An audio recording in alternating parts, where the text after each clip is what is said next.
Good morning students. अज आप एक नवा टॉपिक शुरू कर रहे हैं बच्चों, वो है अलंकार। तुहाडे विचों बहुत सारे बच्चों को पता नहीं होना अलंकार के बारे, तुहाडे लिए एक नवी चीज़ होएगी।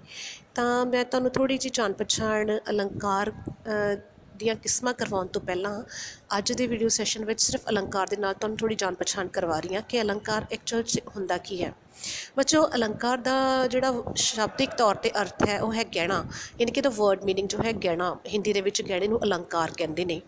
तो जिस तरह औरतां अपने आप को सोहना बनाने गहणियां की वरतों करदियां ने, उस तरह कवि अपनी कविता को सोहना बनाने शब्दों की एक प्रभावशाली तरीके नाल वरतों करता है, शब्दों की एक चमत्कारी वरतों करता है। उसनूं कहंदे ने अलंकार। शायद तुहानूं समझ आ गया होना कि अलंकार शब्द गहने तो ही लिया है, गहने का अर्थ गहना ही है। जिस तरह औरत अपने आप को सजाउण लई गहणियां की वरतों करदियां ने, उस तरह कवि अपनी कविता को सुंदर बनाने लई शब्दों की बड़ी सुहजमई चमत्कारी प्रभावशाली वरतों करता है। उन्होंने कहते हैं असी अलंकार।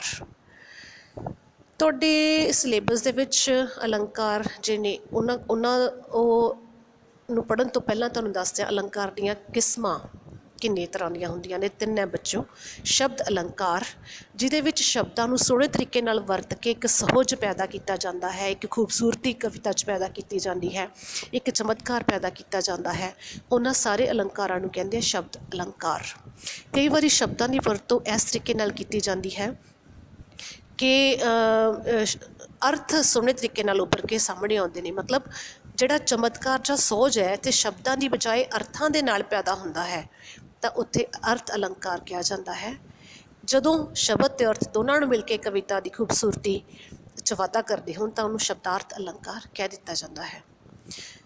बच्चों तुहाडे सिलेबस दे विच तीन तरह के अलंकार ने।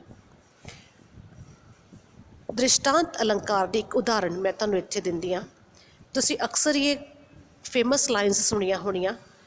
भाई गुरदास की रची हुई रचना है। सतगुर नानक प्रगटिया मिट्टी धुंध जग चानण होआ, ज्यों कर सूरज निकलिया तारे छपे अंधेर पलोआ। भाव गुरु नानक देव जी के अवतार धारण के नाल दुनिया ते छाई हुई अज्ञानता की पखंड की धुंध जिहड़ी सी खत्म हो गई। जिवें कि सूरज निकलन के नाल तारे छुप जाते हैं, अंधेरा खत्म हो जाता है। ज्योकर मतलब जिवें।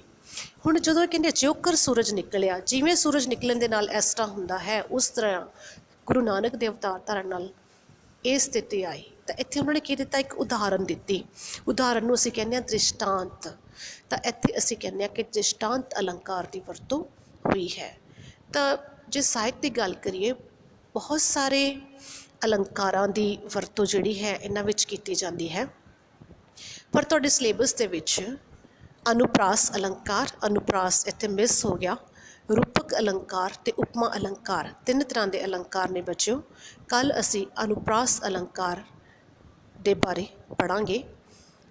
उदों तक इन्ने क अलंकार के अर्थां नूं, इन्हां दी वरतों नूं, इन्हां दी किस्मां नूं अपने मन विच बिठाओ। अपने घर रहो, सुरक्षित रहो। धन्यवाद।